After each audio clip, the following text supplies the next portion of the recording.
Time flees. Time marches on. Time waits for no man. The clock is ticking on the world, and humanity is in the midst of a muggle reset, giving us the opportunity to change the why we care for the planet and the things that give us our unique sense of self. Our Doric dialect, at an individual and community level, plays an important part in that identity. The following voices came together virtually during the isolation of the pandemic. We hope our hearts speak to yours.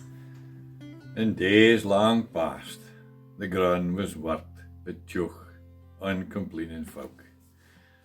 Back then, the countryside was strewn with crafts and small farms. The folk neighboured together and helped one another, and their speak was a rich, descriptive Doric.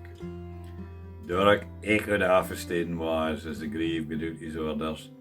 It was spoken round the kitchen table, and at night both the ballads were sung. The work was driven by the seasons, the weather, and a deep respect for the natural world. In winter there was neeps to poo and packs to plough, ploughing so man and horse in perfect harmony. Springtime was about getting to seed corn sown. In summer there was neeps to hew and hay to mark, but it was September when the corn was cut. It was then stucket afore being carted back to the Staden to be bigged into rocks in the corn yard. And so the year come full circle. I was brought up in Peterhead. My folk were fisher folk. My mother worked at the gutting and filleting, and my dad was a cooper, making the barrels for a herring. Coopering was a hard life. For your house, you could hear the rips of the bandsaw and the hammering for the coopers, driving the hoops down over the timber staves all day. The smell of smoke and timber was in the air all the time.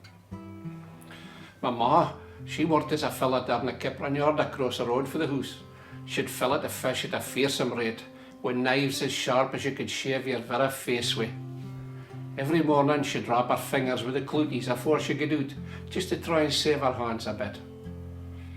But the cooperage in the fish yards have long gone. The fish boxes and barrels are plastic now, nae timber. The same plastic that'll last forever, and you canna get rid of it. Unlike the old Doric words and way of life that has disappeared with the barrels. Let's hear for the voice of Doric present. The echoes of the past remind us that we stand deep-rooted and tied with the heartstrings to this place we call home.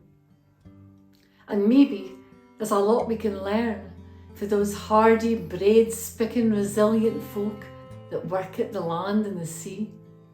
But time doesn't stand still. The way we live has changed.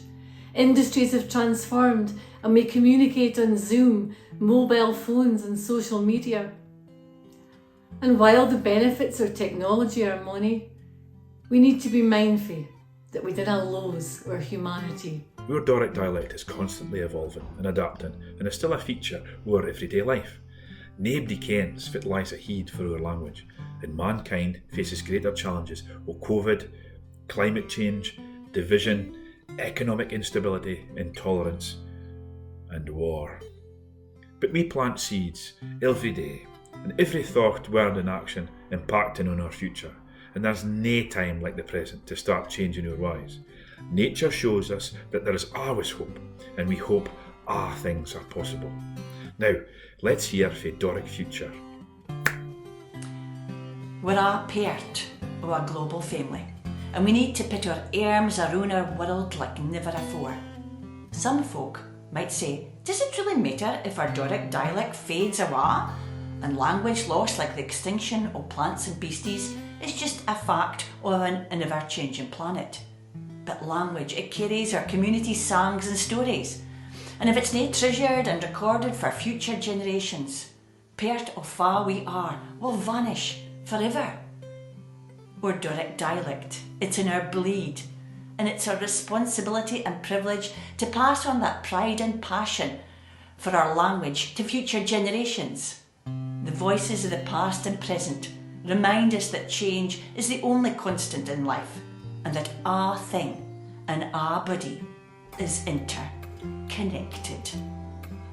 It's time to stand together to save our language, our culture, and our fragile planet. It's up to us all.